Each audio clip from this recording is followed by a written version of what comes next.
가지고 세상의 소금과 빛이라는 제목으로 은혜를 나누고자 합니다. 산상수훈은 예수님이 가르치신 그 가르침을 종합한 것이라고도 볼 수 있습니다. 그래서 예수님께서 이 땅에서 여러 가지 말씀들을 한 것을 다 엑기스로 묶어놓은 것이 산상수훈이라고 할 수 있기 때문에 성경의 모든 말씀이 귀하지만 이 산상수훈은 특별한 그런 또 의미를 가진다고 할 수 있습니다. 예수님은 앞에서 팔복을 통해서 우리에게 천국 백성의 복에 대해서 말씀했습니다. 하나님 나라 백성은 이 세상의 복이 아니라 하늘나라의 복, 하나님 나라의 복을 구하면서 또 그것을 받는 사람들이다 라고 말씀하시고, 하나님 나라 사람들은 세상 사람들과 다른 가치를 가지고 살아가는 사람이라고 말씀했습니다.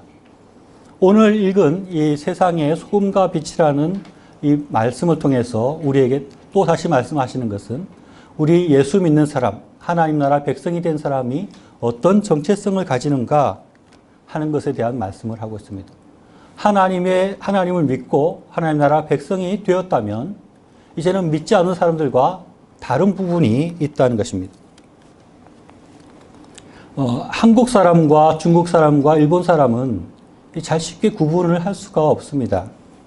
그렇게 표시 난 사람들도 있지만 안다고 해도 헷갈릴 때가 많이 있는 것이 이 동양 삼국 사람이라고 할 수 있습니다.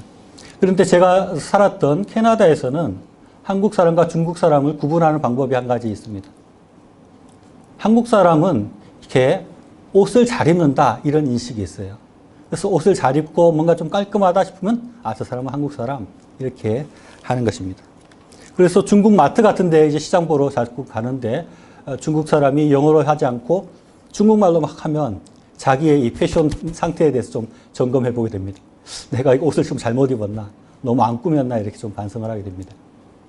그런데 요즘 보면, 다 비슷비슷하죠. 근데 또 중국 사람들을 또 표시하는 것이 있는데, 특징이 있는데, 중국 사람은 대체적으로 보면 이렇게 막 추리닝 같은 것도 입고 나오고 외모를 별로 안 꾸미는 사람들이 많은데, 그런 사람들 중에 어마어마한 부자들이 많이 있다고 합니다. 옷은 하나도 안 꾸몄는데 알고 보니까 재산이 수십억 대, 수백억 대 있는 사람들이 그런 중국 사람들이 많다고 그래요. 중국 사람들은 그런 거 보면 한국 사람들에 비해서 검소하거나 실속에 있다고 이렇게 볼 수 있습니다. 그런데 이렇게 한국 사람, 중국 사람을 구분한다고 해도 이게 잘 구분이 안 됩니다. 젊은 사람들은 특히 또 그런 특성을 별로 안 보이기 때문에 표시가 안 나는데, 그 캐나다에서 딱 보면 이 사람 어느 나라 사람이구나, 어떤 사람이구나 하는 것을 알 수 있는 사람이 있는데 유대인들입니다.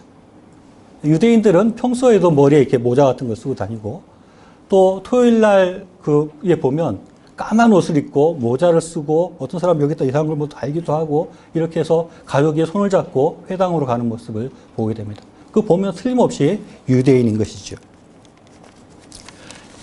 그런데 각 나라 사람, 각 민족을 따라서 이렇게 사람들이 표시가 날 수 있습니다.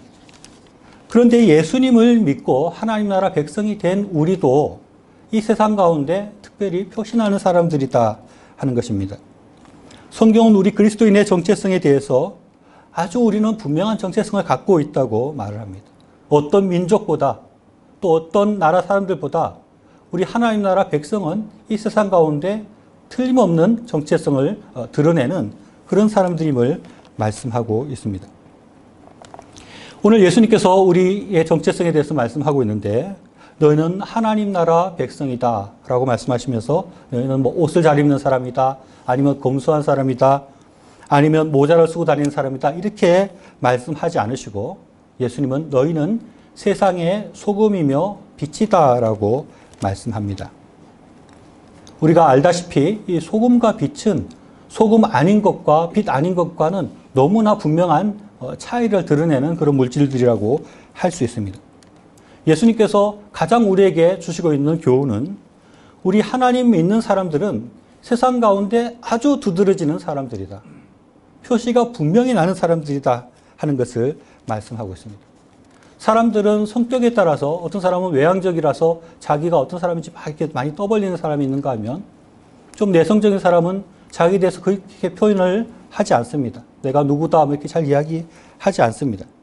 그런데 우리가 세상 가운데 소금과 빛이라고 하는 것은 이렇게 알리고 안 알리고의 문제가 아니라 어쩔 수 없이 드러날 수밖에 없는 그런 특성이라는 것입니다. 한국 사람이 한국 사람이라고 말하지 않아도 옷을 잘 입으면 아, 저 사람은 한국 사람인가 보구나 알듯이, 유대인이 내가 유대인입니다 하지 않더라도 토요일 날 까만 옷을 입고 회당을 가는 거 보면 저 사람 유대인이구나 하는 것을 알듯이, 우리가 세상 가운데 소금이고 빛이기 때문에 우리는 당연히 이 세상과는 구별될 수밖에 없는 사람임을 말씀하고 있습니다. 예수님은 우리가 세상 가운데 아무 표시나는 사람이 아니라 분명한 표시가 나야 되는 사람이고 날 수밖에 없는 사람임을 말씀하고 있습니다. 사람들 가운데 나는 뭐 조용히 신앙생활을 하는 사람이다, 조용히 그냥 신앙생활을 할래, 이렇게 말을 하는 사람들이 많이 있는데, 조용히는 할 수 있을지 모르지만 아무리 조용히 있어도 우리가 온전한 그리스도인이라면, 하나님 나라 백성이면 세상 가운데 표시가 날 수밖에 없는 존재들이라는 것입니다. 세상 사람들에게 아주 다르게 보일 수밖에 없는 사람임을 성경은 말씀하고 있습니다. 겨울철에, 요즘같이 겨울철에 보면 마당에 이렇게 얼음이 얼게 되면 소금을 이렇게 뿌리게 됩니다. 소금이 많이 뿌려진 데는 소금이 뿌려진지는 알지만 저 구석에 뭔가 이 알맹이가 있는데 저게 소금인지 돌멩이인지 멀리서 보면 잘 알지 못하지만 가까이 가보면 분명히 알 수 있습니다. 소금은 그 주변의 얼음들을 녹이고 그 덩어리가 이렇게 동그란 원을 그리면서 있는 것입니다. 소금이기 때문에 소금이 소금 아닌 척해도 소금이 드러날 수밖에 없다는 것입니다. 제가 군대 갔을 때 가장 먼저 받은 교육 중에 하나가 밤에 담배를 피게 되면 폭격기가 지나가다 그 담배불빛을 알아본답니다. 그래서 폭격을 당할 수 있으니 조심하라는 얘기를 들었습니다. 이 빛이라는 것이 작은 빛이라도 드러날 수밖에 없다는 것입니다. 또 우리는 그렇게 드러나야 될 존재임을 예수님은 말씀하고 있습니다. 우리는 세상 가운데 그냥 묻혀서 무의미하게 살아가는 존재가 아니라 세상 가운데 드러나는 아주 특별한 존재임을 말씀하고 있습니다. 그리고 본격적으로 소금의 특성이나 빛에 대해서 묵상하기 전에 먼저 또 생각해 보아야 할 중요한 단어가 하나 있는데, 그것은 예수님께서 너희는 세상의 소금이다, 세상의 빛이다 라고 할 때 이 세상이라는 단어를 넣었다는 것입니다. 그냥 소금이다, 그냥 빛이다 그러지 않고 세상의 소금이다, 세상의 빛이다 라고 말씀하셨습니다. 이것은 굉장히 중요한 의미가 있습니다.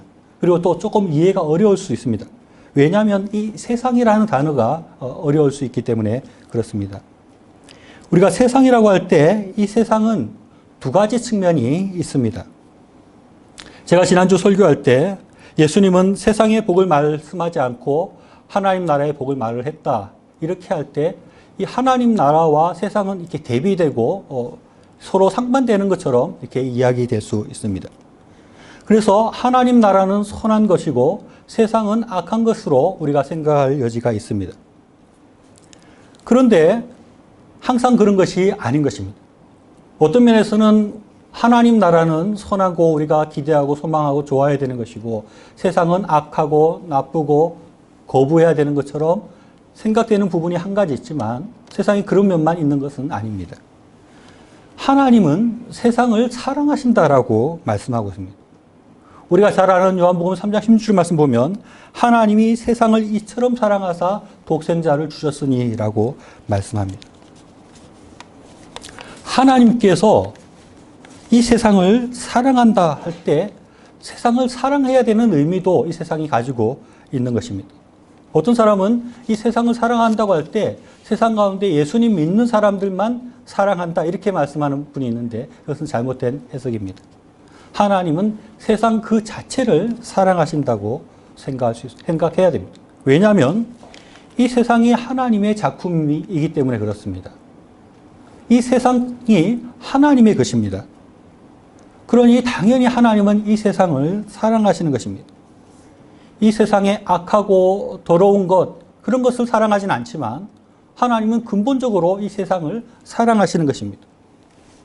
우리가 자녀를 사랑하듯이 하나님은 하나님의 작품인 하나님이 만드신 이 세상을 아주 사랑하고 계시는 것입니다. 우리가 저번에 욥기를 통독할 때 읽었는데 욥이 종기가 나서 고름이 나고 있을 때 하나님께서 그 고름이나 종기를 사랑하지는 않으셨겠지만 여전히 욥을 사랑하신 것처럼 하나님은 이 세상에 좀 뭔가 문제가 있고 좀 악한 부분이 있다 할지라도 이 세상을 사랑하신다는 것입니다. 그렇기 때문에 이 세상은 이중적인 의미를 가지고 있습니다. 우리가 세상에 악하고 더러운 것들을 경계하는과 동시에 우리가 이 세상을 사랑해야 된다는 것입니다. 어떻게 보면 경계하는 것 이상으로 우리의 마음 가운데도 하나님처럼 이 세상을 사랑하는 마음이 있어야 하는 것입니다. 이것은 아주 중요한 하나님 나라 백성이 세상을 바라보는 시각입니다. 다시 말하면 세계관이고 우리 교회에서 자주 말하는 기독교 세계관이라는 것이 바로 이것을 말씀하는 것이라고 할 수 있습니다. 예수님께서 너희는 세상의 소금이다, 세상의 빛이다 라고 말을 할 때 이런 세계관, 이런 기독교 세계관을 가지고 말씀하시는 거라고 볼 수 있는 것입니다. 그래서 예수님께서는 그냥 너희는 소금이어야 된다, 빛이어야 된다 이렇게 말씀하는 것이 아니라 너희는 세상의 소금이다, 세상의 빛이다 라고 말씀하고 있습니다.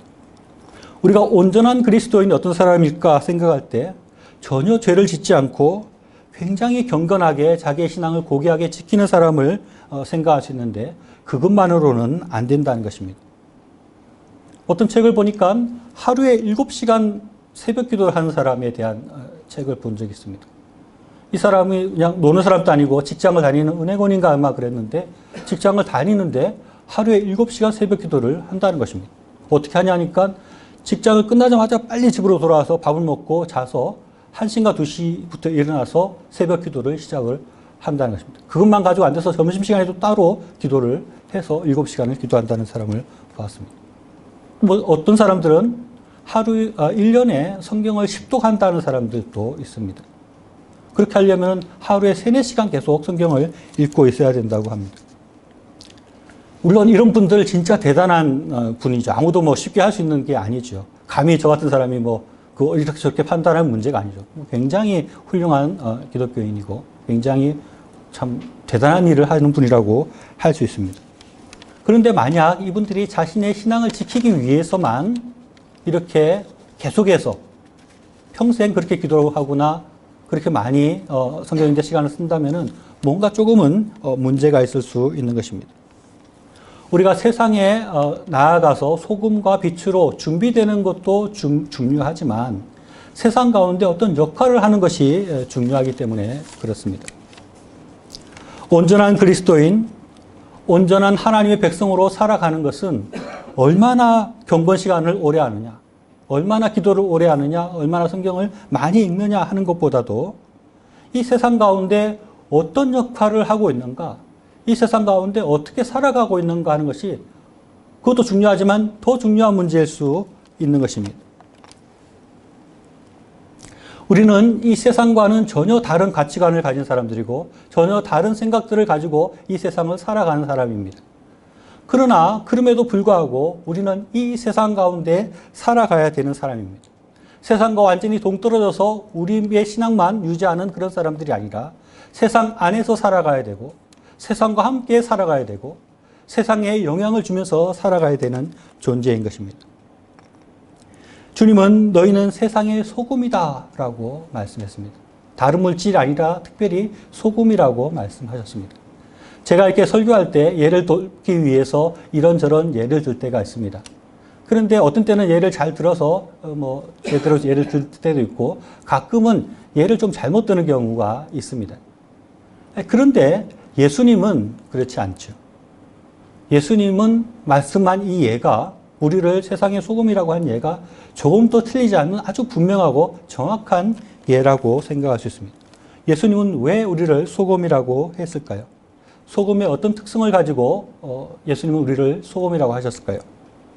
소금은 아주 중요한 물질입니다. 그래서 우리가 아주 중요한 사람들이다 하는 것을 얘기했다고 볼 수도 있고 또 소금은 맛을 내는 데 사용되고 부패를 막는 데 사용되고 또 또 어디 보니까 소금은 신진대사도 올려주고 빈혈도 예방하고 해독작용도 있고 살균작용도 한다고 합니다.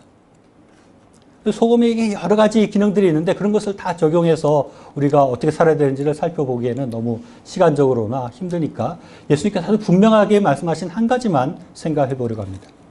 그것은 맛을 낸다 하는 것입니다. 소금이 그 맛을 잃으면 무엇으로 짜게 하리오라고 말씀하고 있습니다. 소금이 가지는 그 짠맛을 예수님께서 특별히 말씀하고 있습니다. 제가 요리를 거의 잘 안 하고 잘 못합니다.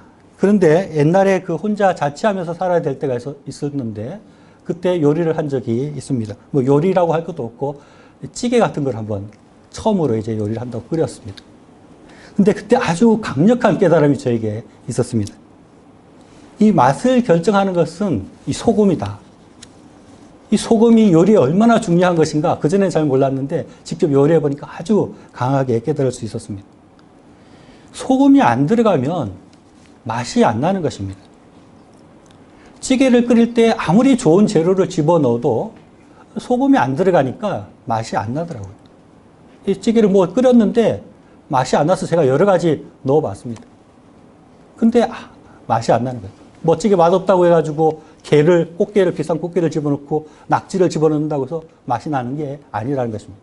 소금이 들어가야지 맛이 나는 것입니다. 진짜 저는 그렇게 했었습니다. 찌개를 끓였는데 맛이 없어가지고 설탕을 넣어보기도 하고 또 신비의 마법의 가루라고 하는 미원 MSG인가요? 그것도 넣어보기도 했는데 맛이 안 났어요.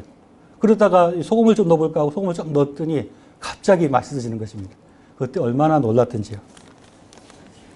소금이 없으면 맛이 나지 않는 것입니다. 예수님의 예는 아주 정확했습니다.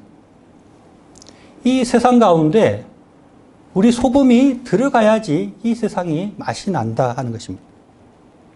소금이 들어가지 않으면 그 어떤 것으로든지 이 세상을 맛있게 만들 수 없습니다. 그 어떤 것을 넣어도 이 세상은 여전히 무미건조하고 삭막한 세상일 수밖에 없는 것입니다. 우리 소금이 이 세상 가운데 들어갈 때 이 세상이 맛이 나게 되는 것입니다. 우리가 세상을 맛내게 하는 존재다 하는 그런 우리 존재, 우리가 어떤 사람인지 그런 정체성을 우리가 가져야 하는 것입니다. 예수님은 우리가 이 세상 가운데 맛을 내는 소금이 되기를 원하십니다. 소금으로서 맛을 내어라. 세상 가운데 나아가서 맛을 내어서 이 세상이 맛없는 세상이 아니라 아주 맛있는 세상으로 만들어 다오라고 우리에게 주문하고 있습니다. 예수님께서 소금이라고 말씀하시는데 여기 또 주의해서 생각해야 될 것이 한 가지 더 있습니다. 예수님은 우리에게 소금이 되어라라고 말씀하지 않고 소금이다라고 말씀하셨다는 것입니다. 우리는 이미 소금입니다. 그런데 소금이 그 짠맛을 잃어버리는 경우가 있다고 예수님은 지적하고 경고하고 있습니다. 예수님 당시에는 진짜 이 소금 정제 기술이 좋지 않아서 진짜 소금 가운데 짠맛이 안 나는 소금들이 있었다고 합니다. 소금이었는데 이것이 불순물이 많은 소금인 거예요. 그래서 시간이 지나면서 또 보관이 좀 잘 안 되면 진짜 짠맛들은 다 없어져 버리고 이상한 껍데기만 남아있는 소금들이 있었다는 것입니다. 이런 소금들은 아무 쓸데가 없으니까 길거리에 뿌려지게 되고 사람들에게 밟히게 되었다는 것입니다. 예수님은 우리에게 맛을 잃는 소금에 대해서 말씀하고 있습니다. 소금이 맛을 잃어버리게 되는 경우가 있고 그런 경우는 아무짝에 쓸모없는 존재가 된다고 말씀하고 있습니다. 우리가 세상 가운데 맛을 내는 존재가 되지 못하게 될 때 우리의 역할은 없는 것입니다. 우리는 아무 쓸모가 없는 그런 존재가 되는 것입니다.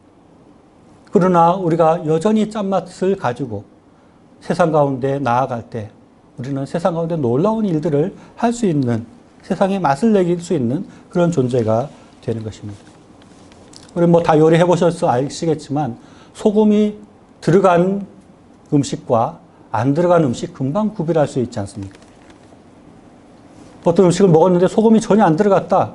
금방 그것을 아는 것입니다. 소금이 들어간 것 금방 알 수가 있는 것입니다. 소금이 얼마나 많이 들어갔는지도 우리는 쉽게 알 수 있습니다. 소금이 들어가 있다는 것, 세상 가운데 소금이 들어가 있다는 것, 어떤 공동체 가운데 소금이 그 안에 있다는 것, 그것은 굉장히 다른 역할, 다른 모습이 드러날 수밖에 없습니다. 소금이 뭐 특별히 대단한 일을 할 필요도 없습니다. 소금이 그 찌개 안에 들어가 있기만 하면 그 찌개는 맛있는 찌개가 되는 것입니다. 중요한 것은 우리가 진짜 짠맛을 가지고 있는 소금인가 하는 것입니다. 내가 정말 소금인가? 나는 정말 짠맛을 내고 있는가? 이 세상 가운데 믿지 않는 사람들 가운데 맛을 내는 사람인가 하는 것을 우리는 돌아봐야 합니다. 우리가 어떻게 소금인지, 진짜 소금으로 잘 살아가고 있는지 어떻게 알 수 있을까요? 나는 소금입니다 라고 말하고 다니면 우리가 언제나 소금이 되는 것일까요? 성경을 많이 알면 되는 것일까요? 기도를 많이 하거나 교회를 열심히 다니면 되는 것일까요? 제 생각에는 그런 것이 아니라 우리의 본질이 바뀌어져야 됩니다. 우리의 삶의 모습들이 바뀌어져야 됩니다. 예수님은 소금을 말씀하기 전에 그 바로 앞에 팔복의 사람들에 대해서 말씀을 했습니다. 이 팔복을 가진 사람들, 팔복의 삶을 살아가는 사람들이 진정한 소금인 것입니다. 소금인 사람은 심령이 가난하고 온유합니다. 자신의 의에 줄이고 목마름이 있습니다. 이웃을 긍휼히 여기고 마음이 청결합니다. 사람들을 화평케 하고 의를 위해서 기꺼이 핍박을 받는 사람입니다. 이런 사람이 세상의 소금인 것입니다. 이런 사람들이 세상 가운데 있을 때 그 세상은 아주 맛있는 세상이 될 수 있습니다. 예수님은 그런 역할을 우리에게 요구하고 있습니다. 다음은 세상의 빛이라는 말씀에 대해서 살펴보겠습니다. 두란노 잡지 중에 빛과 소금이라는 잡지가 있죠. 그 제목을 빛과 소금이라고 짓는 바람에 모든 사람들이 빛과 소금이라는 말이 입에 붙어 있습니다. 그런데 성경을 자세히 보면 빛과 소금이라고 할 것이 아니라 소금과 빛이라고 해야 됩니다. 틀림없이 소금을 먼저 말씀하고 있잖아요. 그런데 이제 소금과 빛보다는 빛과 소금이 아마 발음하기 좋아서 그렇게 한 것 같은데 제 생각에는 뭐 그렇더라도 소금과 빛으로 했으면 더 좋지 않겠나 하는 생각이 있습니다. 왜냐하면 예수님께서 그렇게 말한 또 의미가 있다고 볼 수 있기 때문에 그렇습니다. 소금과 빛은 이렇게 적용할 때는 비슷하게 적용할 수 있지만 소금과 빛이 아주 특별히 다른 부분이 있습니다. 그것은 소금은 어떤 손에 잡힐 수 있는 어떤 실제적인 그 물질인 반면에 빛은 이렇게 손에 잡을 수 없는 그런 실체가 어떻게 보면 실체가 없는 그런 존재라고 할 수 있습니다. 빛이 여러분 어떤 물질인지 아세요? 빛은 그 존재 자체가 굉장히 애매합니다. 옛날부터 과학자들이 빛에 대해서 연구를 많이 했습니다. 빛이 과연 어떤 존재인가?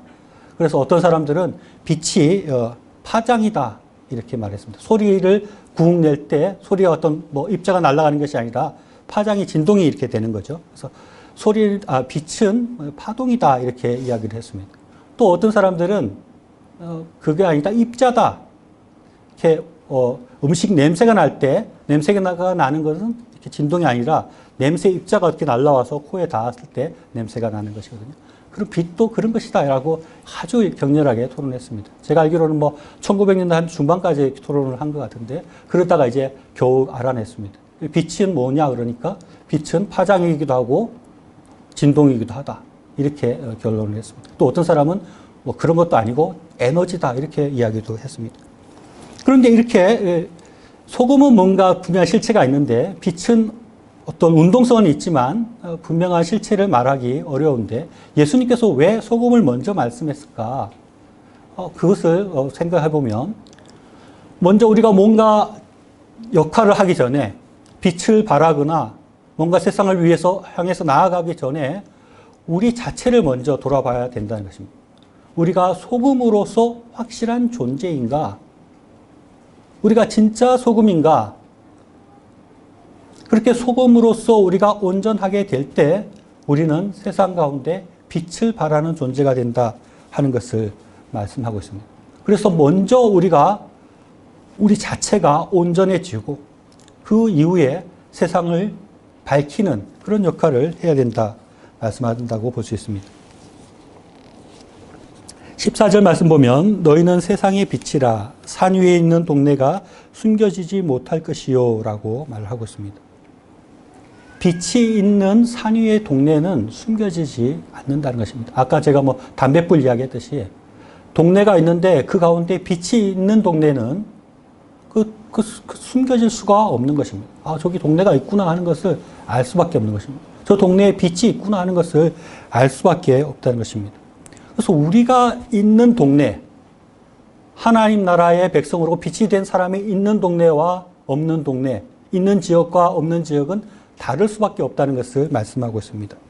15절에는 사람이 등불을 켜서 마을 아래 두지 아니하고 등경 위에 두나니 이름으로 집안 모든 사람에게 비치느니라 라고 말씀하고 있습니다. 이것은 어떻게 보면 경고의 말씀이라고 할 수 있습니다. 소금을 말할 때 맛을 잃어버려서 버려지는 그 소금을 말을 했는데 그와 같이 빛인데 우리가 빛인데 말 아래 두는 경우가 있다는 것입니다. 저는 어릴 때 이 말 아래 둔다 하는 말을 오랫동안 착각하고 살았습니다. 그래서 소나 말할 때 그 말로 생각했던 거죠. 등불을 당연히 말 밑에 두면 안 되지 이렇게 한동안 생각을 했었는데 그런 말이 아닙니다. 여기 젊은 사람도 있으니까 말이 뭔지 모를 수도 있을 텐데 이거 바구니 같은 거라 그래요. 곡식을 재는 바구니. 한 8리터 정도 들어가는 그런 통을 이야기하는 것입니다. 그런데 빛인데 우리가 그 빛을 그 통 안에 숨기는 사람들이 있다는 것입니다. 그렇게 그것을 숨겨서는 안 됩니다. 빛은 소음과 달리 빛은 그 빛을 잃는 순간 빛은 없어집니다. 그렇기 때문에 빛을 잃은 빛이라는 것은 있을 수 없는 거죠. 그런데 빛인데도 불구하고 그 빛을 숨기려는 사람들이 있다는 것입니다. 숨기지 말고 등 위에 둬서 높은 곳에 둬서 비추게 해야 된다고 예수님은 말씀하고 있습니다. 예수님은 14절과 15절에서 빛은 숨길 수도 없고 숨겨서도 안 된다라고 말씀하고 16절에서는 이와 같이 너희 빛이 사람 앞에 비추게 하여 그들로 너희 착한 행실을 보고 하늘에 계신 너희 아버지께 영광을 돌리게 하라라고 말씀하고 있습니다. 예수님은 너희는 빛이다. 숨겨질 수 없다. 빛을 비추어라 라고 분명하게 말씀합니다. 예수님께서 우리를 세상의 빛이라고 말씀했을 때 우리가 생각해야 되는 것은 빛이 아닌 존재가 있다는 것입니다. 우리가 빛인데 어둠인 사람들이 있다는 것입니다. 우리는 빛이고 우리 아닌 사람들은 어둠 속에 있는 사람이라고 예수님은 분명하게 말씀하고 있습니다. 예수님은 이 어둠 가운데 너희들은 빛이다 라고 말씀하는 것입니다. 어떤 의미에서 이 말씀은 참 부담스러운 말씀입니다. 나를 돌아볼 때 내가 안 믿는 친구들보다 더 훌륭하게 인생을 살아가는 것 같지도 않고 더 윤리적으로 잘 사는 것 같지도 않고 내가 친구들을 비해서 그렇게 안 믿는 친구들에 비해서 대단한 것이 없는데 나만 빛이라니요. 쟤네들은 어둠이고 나만 빛이라니요. 그것을 또 숨길 수가 없다고 이렇게 말씀하고 있는 것입니다. 참 부담이 되는 말씀 아닙니까? 어디 갔는데 전부 까만 옷 입고 있는데 혼자 흰 옷을 입고 돌아다니면 굉장히 부담이 되지 않습니까? 근데 그 정도가 아니라 막 깜깜한데 혼자만 빛이라는 것입니다. 그런 존재가 우리라고 예수님은 말씀하고 있습니다. 진짜 부담스러워서 통이 있으면 통 밑에 이렇게 들어가서 나를 좀 숨기고 싶은 그런 마음이 들 정도입니다. 그런데 예수님은 그렇게 하지 말고 통 안에 들어가서는 안 되고 끄집어내서 환하게 비추고 다른 사람들한테 빛을 비춰줘서 하나님께 영광을 돌리게 하라 이렇게 말씀하고 있는 것입니다. 왜 이렇게 말씀하십니까? 저는 이 말씀을 처음 접하고 너무 부담이 되고 싫었습니다. 그래서 예수님 그냥 저는 조용히 예수님 믿을게요. 그냥 저 혼자 잘하면 되지요. 특별한 것도 없는데 제가 세상의 빛이라고요? 그건 좀 아닌 것 같습니다. 이렇게 말하고 싶었습니다. 우리도 혹시 그렇게 말하고 싶지 않은가요? 우리에게 세상의 빛이다. 우리가 세상을 비추어야 되는 사람들이다. 세상을 비추어서 그 사람들을 인도해야 되는 그런 특별한 존재라고 할 때 우리에게 그런 부담이 있는 것입니다. 예수님도 아마 우리 대부분의 성향을 아마 아실 겁니다. 이런 말 하면 저 사람들이 부담스러워 할 거다. 잘 못하고 굉장히 힘들어 할 거다. 그런 것을 아셨음에도 불구하고 굳이 우리에게 좀 쉬운 거 안 하시고 빛이다, 어둠을 비추는 빛이다라고 말씀하신 이유가 뭘까요? 저는 참 이렇게 너무 부담스러워서 좀 안 했으면 좋겠는데 굳이 왜 예수님께서 이렇게 하시나 이런 마음이 있는데, 먼저 우리가 생각해야 될 것은 예수님께서 우리가 빛이기 때문에 너희는 빛인 것을 알아라고 말씀하신 것이라고 할 수 있습니다. 하나님이 빛이기 때문에, 우리가 하나님을 믿는 사람이기 때문에 우리는 당연히 그 빛이 드러날 수밖에 없는 사람들이다. 하나님이 빛인데, 하나님이 우리 안에 계신데 당연히 그 빛은 드러나게 된다. 너희는 피할 수 없이 그냥 빛인 것이다. 너희가 잘나서 훌륭해서 빛이 아니라 하나님 때문에 빛으로 살아갈 수밖에 없다. 그것을 피하려고 아예 생각하지 마라. 너희는 하나님을 믿음으로, 하나님이 너희 안에 계심으로 빛날 수밖에 없는 사람이고 빛이다 하는 것을 분명히 가르치기 위해서 이렇게 말씀했다고 볼 수 있습니다. 그런데 그것보다 좀 더 중요한 이유가 있다는 생각이 듭니다. 그것은 하나님께서, 예수님께서 이 땅을 너무 사랑하시기 때문에 우리를 세상의 빛이다라고 말씀했다는 것입니다. 하나님은 이 세상을 너무 사랑하시는데 이 세상이 어두운 것입니다. 이 세상이 밝아졌으면 좋겠는데 이 세상이 깜깜한 어두운 가운데, 고통 가운데 있는 것입니다. 그것을 가슴 아프게 바라보시면서 예수님은 말씀하는 것입니다. 너희가 빛이다. 그러니 이 어두운 세상을 밝혀다오라고 말씀하는 것입니다. 하나님이 세상을 이처럼 사랑하사 독생자를 주셨으니 할 때 정확한 번역은 하나님께서 얼마나 세상을 사랑했는 줄 아느냐. 독생자이신 예수님을 죽이기까지 이 세상을 사랑했다는 그런 의미인 것입니다. 하나님께서 세상을 조금만 사랑하시는 분이 아닙니다. 자신의 하나뿐이 없는 아들을 주시기까지 세상을 사랑하시는 것입니다. 예수님께서 세상을 조금만 사랑하는 것이 아니라 자기의 몸을 다 찢고 피 흘려서 죽이시기까지 세상을 사랑하시는 것입니다. 그런데 이 세상이 어두운 겁니다. 이 세상이 어둠 가운데 갈 바를 알지 못하고 어둠 가운데 헤매고 있는 것입니다. 그것을 안타깝게 여기시면서 빛이 된 우리에게 너희가 세상을 밝혀라라고 말씀하고 있는 것입니다. 세상이 어둡고 우리가 빛이라는 것이 어떻게 보면 잘 실감이 안 될지도 모릅니다. 세상이 얼마나 화려하고 환합니까? 또 세상에 있는 사람들이 얼마나 나름대로 잘 살아갑니까? 그러나 그 세상을 자세히 들여다보게 될 때, 이 세상에 살아가는 사람들을 자세히 보면 굉장한 어둠 가운데 살아가고 있다는 것을 보게 됩니다. 제 친구들, 안 믿는 친구들 가끔 만나는데요. 경제적으로 윤택합니다. 겉으로 볼 때는 아무 문제 없는 것 같아요. 그런데 오래 이야기해보면 어둠 가운데 갈 바를 알지 못하고 헤매고 있는 모습이 보이는 것입니다. 심각한 고통과 아픔 속에 살아가는 것이 보이는 것입니다. 우리가 그들을 비춰주지 않으면 그들은 여전히 어둠 가운데 살아갈 수밖에 없습니다. 그들은 아니라 할지 모르지만 그들에게는 빛이 필요한 것입니다. 우리가 빛을 그들에게 비춰주지 않으면 그들은 참된 길을 찾을 수 없고 그 고통에서 벗어날 수 없는 존재들이 이 세상의 어둠 속에 속한 사람들인 것입니다. 그래서 예수님은 세상에 빛을 비추어라 라고 말씀하고 있는 것입니다. 우리는 세상의 소금이며 세상의 빛입니다. 우리가 가만히 있으면 세상은 부패하고 맛을 잃게 됩니다. 우리가 가만히 있으면 세상은 여전히 어둠 가운데 헤맬 수밖에 없습니다.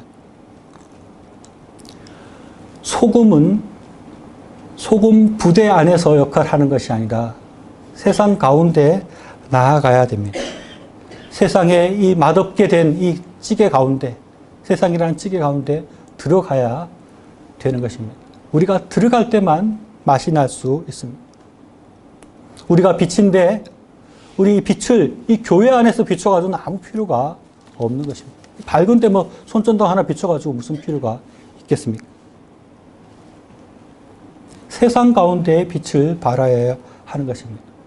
제가 뭐 여러 나라 가보진 않았지만 한국 교회의 교인들은 진짜 이 모여있을 때는 가장 훌륭한 소금이 아닐까, 가장 훌륭한 빛이 아닐까 생각을 해봅니다. 우리의 신앙이 굉장히 한국인의 신앙이 다른 나라들보다 훌륭하다고 생각이 듭니다.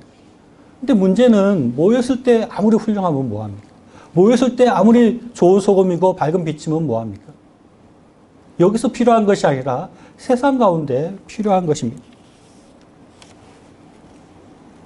교회는 불을 지피는 곳이라고 생각을 해보았습니다. 우리가 이게 횃불인 것입니다. 횃불 같은 존재가 우리인데 교회에 와서 이렇게 불을 지펴가지고 아주 달구고 밝게 만들어서 이 세상으로 나아가는 것입니다. 세상 나아가서 어두운 곳에 이렇게 비추고 다니는 것입니다. 그러면서 좀 이제 힘들고 불이 좀 어두워질 때 다시 교회로 오고 또 목장 모임으로 모여서 다시 불을 지피는 것입니다. 그러면서 세상에 나아가서 그 빛을 비춰주는 것.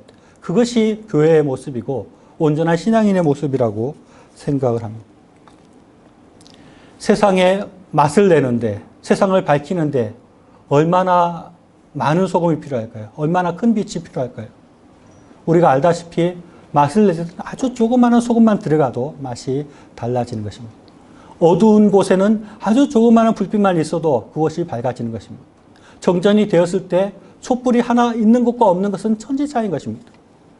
비록 초가 아주 연약하고 작은 것이지만 그 불빛 하나가 있을 때 사람들은 갈 길을 알 수 있게 되는 것이고 그 아주 어둠이 밝아지는 경험을 하게 되는 것입니다. 우리는 때로 평범하게 세상 속에서 묻혀 살고 싶은 마음이 들 때가 많이 있습니다. 그러나 예수님은 그렇게 하지 말라고 말씀하고 있습니다. 우리가 하나님을 믿는 사람인 한, 우리가 예수님을 쫓아가는 사람인 한 우리는 그렇게 살 수 없습니다. 우리는 세상 가운데 소금 역할을 해야 되고 빛을 발해야 하는 사람인 것입니다. 빛으로 살아가는 것은 자기를 드러내는 것이라고 할 수 있습니다. 세상에서 역할을 하는 것입니다. 세상이 부패하고 있을 때 아무것도 안 하는 것이 아니라 그 부패를 막는 역할을 해야 되는 것입니다. 세상이 어두울 때 그 어둠을 밝히는 역할을 해야 하는 것입니다. 세상이 무미건조하고 안 믿는 사람들 사이에 서로 싸움이 있을 때 그 가운데 소금의 역할을 해서 맛을 내고 관계를 회복시키고 그런 일들을 우리가 감당해야지 예수님께서 사랑하시고 하나님께서 사랑하시는 이 세상이 아름다워질 수가 있는 것입니다. 우리가 이제 하나님 나라 백성으로 소금이 되고 빛이 되었습니다. 우리의 직장 가운데, 우리의 학교나 우리가 처한 가정이나 모든 곳에서 우리는 소금과 빛으로 역할을 감당해야 됩니다. 흩어진 교회로서 소금과 빛의 역할을 감당해야 됩니다.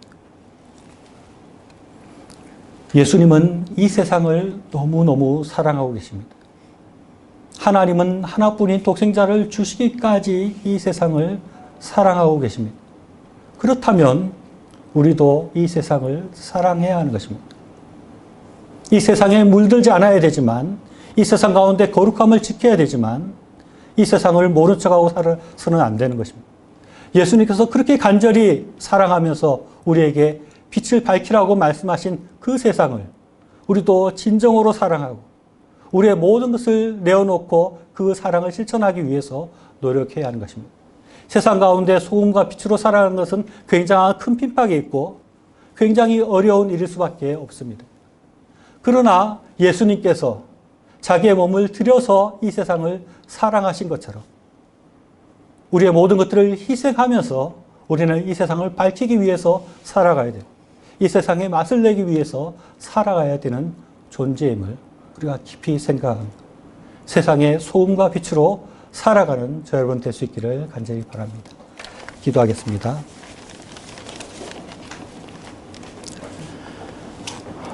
사랑이 많으신 하나님 아버지, 부족한 자들을 세상의 소금이며 세상의 빛이라고 말씀하여 주심을 감사드립니다. 아버지 하나님, 예수님께서 이 세상을 얼마나 사랑하셨는지, 하나님께서 독생자를 주시기까지 이 세상을 사랑하신다는 것을 우리가 늘 기억하게 하여 주시옵소서. 아버지여, 세상에 물들지 않게 하여 주시고, 그러나 세상과 달리 살아가고 세상에서 떨어져서 살아가는 것이 아니라 세상을 사랑하며 세상 가운데 소금과 빛의 역할을 감당하는 저희들이 삶이 되게 하여 주시옵소서. 아버지여, 흩어져서 세상을 위해서 살아가는 흩어진 교회로서 온전히 살아가는 저희 모두 되게 인도하여 주시옵소서. 예수님의 이름으로 기도드렸습니다.